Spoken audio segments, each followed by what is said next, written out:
Halo teman-teman, selamat datang di media pembelajaran Prodi Jurnalistik Fakultas Ilmu Komunikasi Universitas Padjadjaran bersama Siti Kalinah untuk mata kuliah pengantar ilmu komunikasi. Teman-teman, topik kita kali ini adalah prinsip-prinsip komunikasi. Wah, prinsip gitu ya. Prinsip-prinsip komunikasi itu berarti itu adalah hal-hal yang perlu menjadi perhatian untuk kita semua sebagai manusia ya. Siapapun ini, manusia pada umumnya harus dipegang nih mengenai prinsip-prinsip ini. Prinsip-prinsip komunikasi dikemukakan oleh banyak sarjana dengan nama yang beda-beda tetapi isinya sama ya. Dari kelompoknya William Goodikins dan Yang Yun Kim menyebutnya sebagai asumsi komunikasi. Cassandra L. Book dan kawan-kawan menyebutnya sebagai karakteristik komunikasi. Asumsi komunikasi, karakteristik komunikasi. Sementara Profesor Deddy Mulyana yang bukunya kita rujuk ya, dia menghimpun dari berbagai pendapat para sarjana komunikasi ini menggunakan istilah prinsip-prinsip komunikasi ya, menggunakan prinsip-prinsip komunikasi. Ada 12 prinsip komunikasi ya. Yang pertama bahwa komunikasi bersifat simbolik. Kita ingat ya tadi bahwa di awal perkuliahan kita bahwa kita bicara manusia, komunikasi manusia, human communication. Karena apa? Menurut Ernst Cassirer, bahwa keunggulan manusia dibandingkan makhluk-makhluk lain itu karena manusia itu adalah sebagai animal symbolicum. Jadi hewan yang menggunakan simbol-simbol gitu ya. Kalau kita sebagai kategori hewan itu hewan yang menggunakan simbol-simbol. Animal symbolicum gitu ya. Beda dengan makhluk-makhluk lain. Lambang atau simbol adalah sesuatu yang digunakan untuk menunjuk sesuatu yang lain. Ingat juga kepada definisi-definisi komunikasi bahwa kita berkomunikasi menggunakan simbol-simbol yang bermakna di antara para pelaku komunikasi. Ada banyak sekali simbol-simbol itu. Ada simbol kata-kata verbal, ada simbol yang non-verbal gitu ya. Tapi semua simbol itu dimaknai bersama. Selama ini kita memaknai bahwa ini tuh apa ya Zaidan, ini bagus gitu ya. Kalau ini apa ini udah oke, gitu ya. Abil kalau misalnya saya katakan ini apa Bil? Metal gitu. Dari mana kita tahu itu metal? Dari band-band metal. Karena apa? Kesepakatan kan? Karena disepakati itu metal gitu ya. Ini bagus gitu. Kalau lagi cari dana gimana? Bil berhasil enggak? Nah kalau gini berhasil kan? Berhasil enggak? Gitu kalau ngeberhasil kan gini ya penanya ke dalam. Nah tapi nanti kita belajar nonverbal itu ada beberapa juga simbol yang tidak dimaknai jadi beda-beda gitu ya. Nah jadi itu adalah simbol-simbol yang digunakan gitu ya. Dan lambang adalah salah satu kategori dari tanda. Ya.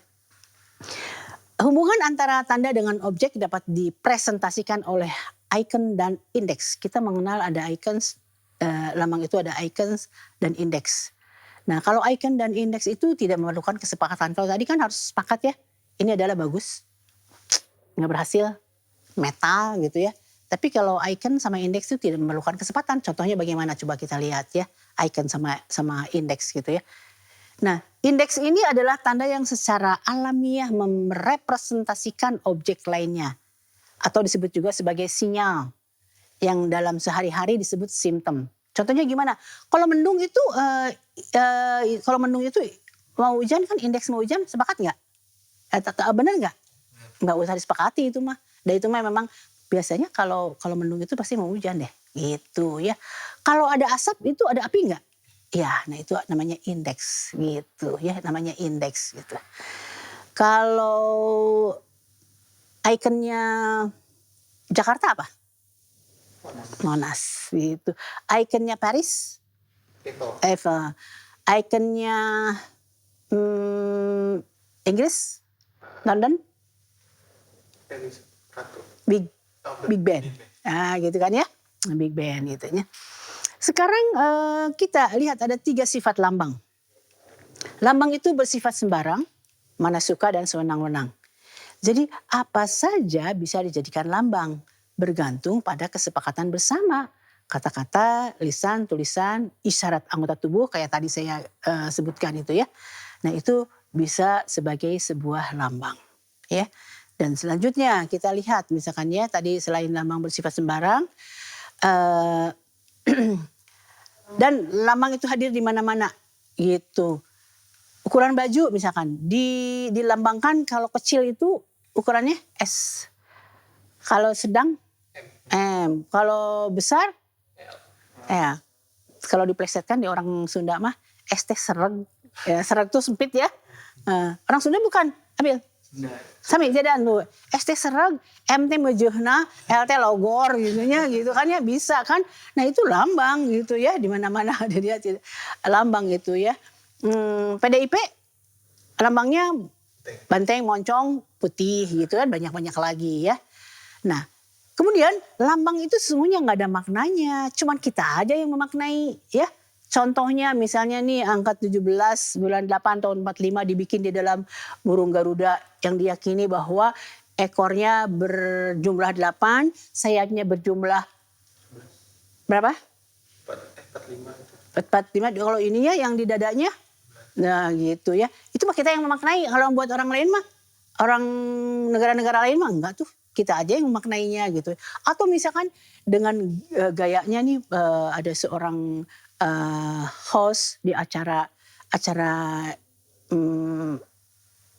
insert misalnya, dia kalau pakai celana itu pasti di sini ada ikat pinggangnya ada huruf H. Apa itu? Herme gitu ya. Wah itu orang dengan huruf H aja Herme pasti ini harganya ratusan juta gitu ya, puluhan juta. Atau misalkan artis-artis menggunakan tas yang kecil tapi H-nya besar gitu ya. Pasti Herme nih gitu. Lihat aja nanti sekarang di googling ini Herme ini jenis ini berapa harganya. Tapi teman-teman coba pergi ke ini, ke Tasikmalaya. Ada banyak sepatu loh, di depannya itu ada huruf H besar. Harganya cuma 150.000. Cuman H-nya besar itu bukan Herme gitu ya. Tapi orang bisa tahu. Ya buat kita aja yang tapi buat orang-orang lain yang tidak terterpa mengenai tidak tahu itu tas Herme yang harganya ratusan juta, nggak ngaruh tuh mau pakai H, mau CD, Christian Dior, mau Yves Saint Laurent itu nggak ngaruh tuh. Kita pakai Yves Saint Laurent turun tinu angkot, orang percaya nggak sih kalau kita pakai tas yang harganya ratusan juta? Nggak percaya gitu. Jadi kita yang memaknai kan, bener nggak? Kita yang memaknai, yang nggak memaknai itu mah ya nggak punya makna apa-apa gitu ya. Jadi lambang itu bervariasi. Bervariasi itu dari satu budaya kepada budaya lain, dari satu tempat lainnya. Penamaan terhadap makanan aja bisa beda-beda.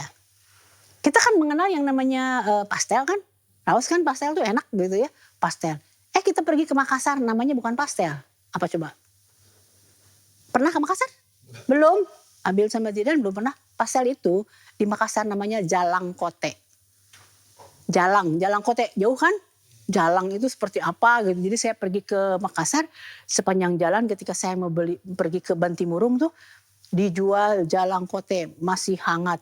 Apa gitu ya, jalang kote masih hangat gitu ya. Saya tuh penasaran. Bu Lili pokoknya pasti seneng deh, pasti suka deh. Pas turun, ternyata dia pastel, tapi memang enak. Gitu. Jadi di Bandung namanya pastel, umumnya nama pastel, pergi ke Makassar namanya jalang kote. Dan banyak sekali makanan-makanan. Saya ini ada satu sedikit nyeleneh ya. Saya pergi ke Bali mau penelitian. Saya tuh tanya ke supir yang antar-antar saya dari Negara ya di Jembrane, Bali Barat. Mau ke Denpasar. Saya namanya gede ya. Gede-gede. Kalau dari negara ke Denpasar bisa PP enggak? Maksudnya PP apa? Pulang pergi. Terus kata si Ide, Ibu Lili nggak boleh bilang PP di sini. Itu mah PP mah itu punya perempuan. Kan jauhnya. Nah gitu ya. Bisa beda budaya gitu. Jadi jangan sekali-kali menggunakan itu gitu ya. Nah itu adalah prinsip yang pertama. Prinsip kedua adalah setiap perilaku mempunyai potensi komunikasi. Setiap perilaku kita mempunyai potensi komunikasi. Jadi kita tuh komunikasi itu di mana-mana, tidak bisa tidak. Apapun yang kita lakukan tuh pasti dimaknai oleh orang lain. Ya misalnya di Zidan di sini tinggal sama orang tua atau tempat sama orang tua. Kalau Abil kos gitu ya, ada berapa orang yang kos Bil? Sendiri. Sendirian gitu ya.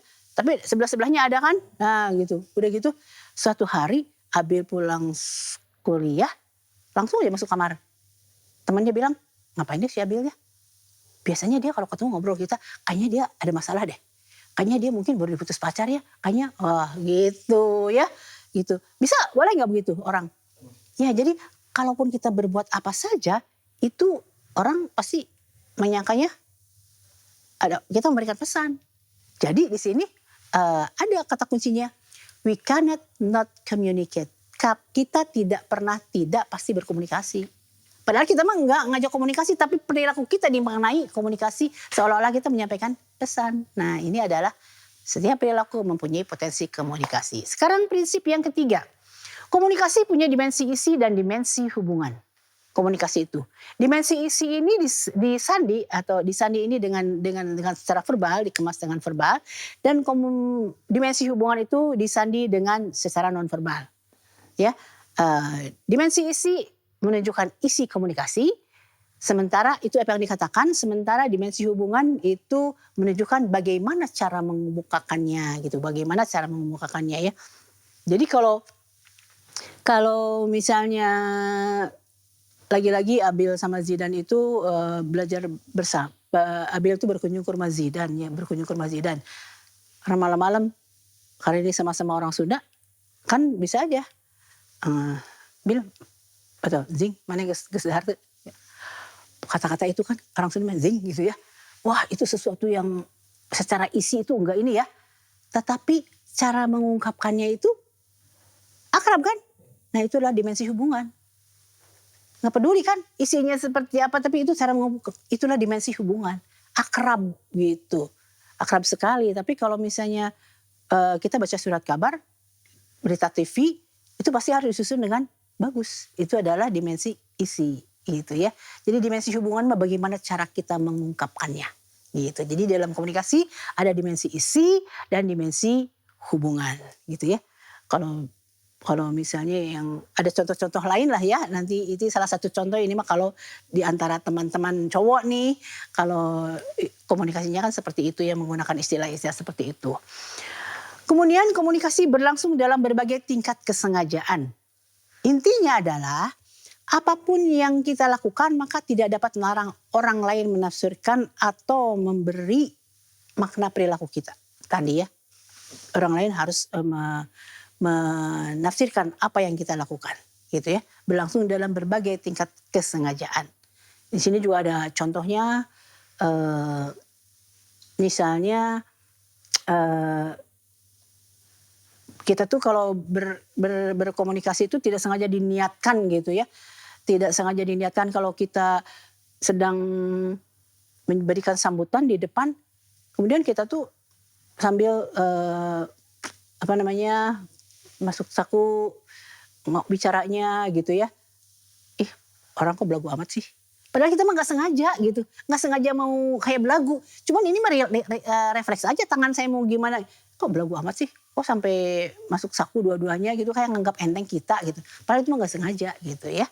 Nah itu seperti itu. Berikut adalah komunikasi terjadi dalam konteks ruang dan waktu. Ya lebih jauh lagi ruang, waktu, sosial, dan psikologis. Misalnya kalau di tempat misalnya kita berbicara, kita berada di masjid, berada di perpustakaan, berada di depan sedang melayat, pasti kita bicaranya akan beda kan? Tidak mungkin kita bicara teriak-teriak, tidak mungkin kita membicarakan hal-hal yang tidak berguna gitu ya. Ya seenaknya gitu ngobrol-ngobrol itu enggak. Itu akan mempengaruhi gitu ya. Jadi di tempat yang berbeda maka kita akan berkomunikasi dengan cara beda. Atau ketika kita datang ke rumah teman gitu ya. Terus pasti kita ngobrolnya biar enak. Ngobrolnya di kamar aja yuk. Nah, ngobrolnya di kamar. Kamar itu kan tempat yang sangat private ya, privasi sekali kita. Tapi karena kita hanya akrab gitu. Jadi aja disuruh ngobrolnya di kamar. Tapi kalau sama orang yang tidak begitu akrab, diterima aja di ruang tamu atau di teras. Betul nggak? Gitu. Jadi selalu ada konteks ruang dan waktu gitu ya. Atau ketika ada bunyi telepon tengah malam. Ya, aduh, kalau kita nggak janjian nih, tapi kalau sama pacar sih janjiannya malam-malam ngobrolnya. Tapi kalau tengah malam, aduh jangan-jangan ada kabar buruk gitu, ada kabar buruk jadi sehingga kita khawatir gitu ya. Nah, itu adalah dalam konteks misalkan kalau malam gitu ya, itu dalam waktu gitu ya. Dan kalau secara sosial misalnya ketika kita sedang berselisih paham, ada pasangan suami istri sedang berselisih paham, tadinya misalnya jarang berkomunikasi, tiba-tiba ibunya datang, salah satu ibu dari pasangan itu. Terpaksalah mereka, mama datang gak bilang-bilang, mama ya mas ya, coba kalau bilang kita sediain. Padahal dia tuh udah berapa hari gak bertegur sapa, tapi gara-gara ada orang lain jadi seperti kita tuh gak ada masalah gitu. Nah itu adalah kehadiran orang lain membuat kita semakin bagus. Jadi secara sosial ada pengaruhnya ya dalam konteks orang lain. Dan ketika Zidane atau Abil mau minta dibelikan sesuatu pada orang tua, kita suka lihat-lihat kan? Aduh kayaknya wajah mama kita lagi gak enak deh. Saya gak akan minta sekarang deh. Suka gitu kan? Nah karena secara psikologis kita lihat kayaknya dia gak enak, kayaknya gak tepat deh kalau minta sekarang.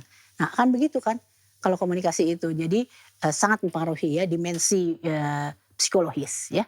Berikutnya adalah komunikasi melibatkan prediksi peserta komunikasi. Prediksi itu apa? Perkiraan gitu ya, perkiraan. Jadi ketika kita berkomunikasi, kita akan mempertimbangkan kayaknya kalau saya ngomong ini orang itu akan tersinggung nggak? Bisa gitu nggak, Zidan? Saya ngomong ini tersinggung nggak ya? Oh saya mau bicara sama dosen ini, ngomongnya bagaimana ya? Biar enak gitu. Dipertimbangkan dulu. Karena apa? Karena Zidane, Abil sama Reynald itu kalau berkomunikasi itu kita akan meramalkan kalau bicara begini akan bagaimana. Nah setiap orang itu kalau berkomunikasi itu akan mempertimbangkan efeknya seperti apa gitu. Ada prediksi gitu ya. Makanya kalau sama dosen harus sopan mungkin kata-kata yang digunakannya gitu ya. Nah jadi tapi kadang-kadang tidak semua bisa diduga. Yang penting secara parsial bisa diduga.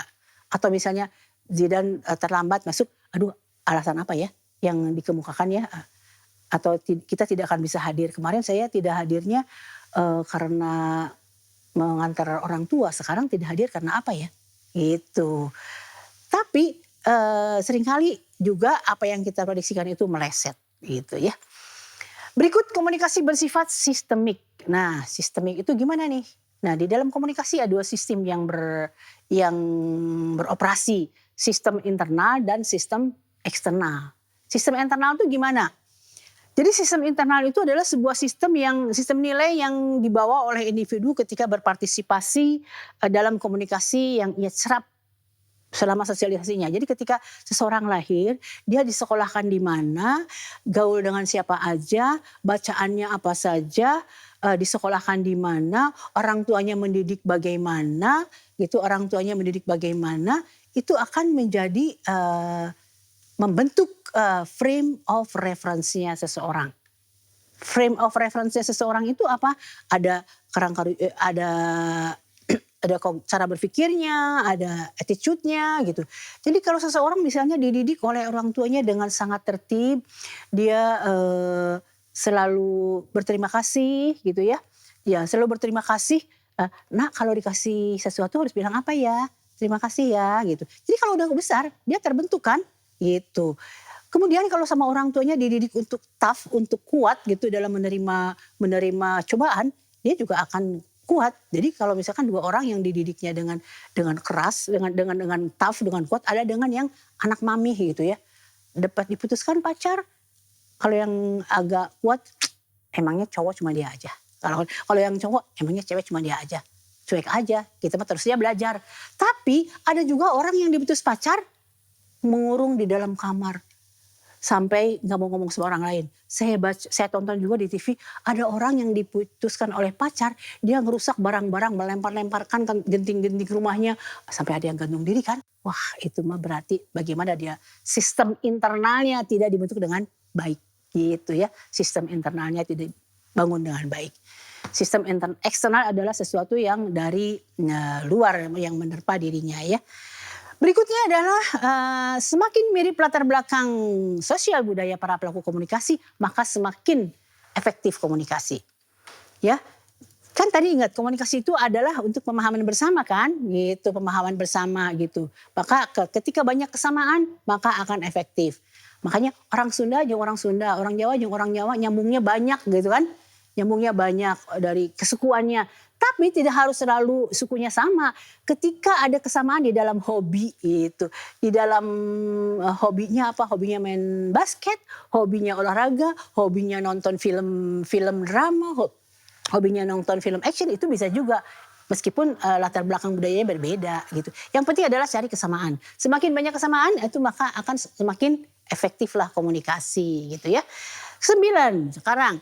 Komunikasi itu bersifat non-sekuensial. Non-sekuensial itu adalah tidak terpenggal-penggal. Misalkan, oh yang berkomunikasi saya dulu, nanti bagiannya Zidan, nanti bagiannya Abil. Enggak gitu. Karena pada saat saya berkomunikasi, Zidan sama Abil juga itu adalah menyampaikan pesan buat saya. Gitu ya. Jadi sama-sama kita pada saat yang bersama kita sama-sama sebagai pelaku komunikasi ya. Sama-sama sebagai komunikator dan orang yang menerima pesan. Yang 10. Ya, prinsip yang 10, komunikasi bersifat prosesual, dinamis dan transaksional. Yang prosesual itu gimana prosesual itu? Jadi komunikasi itu continue, nggak tahu mana awalnya, nggak tahu mana akhirnya karena terus saja berkomunikasi gitu ya.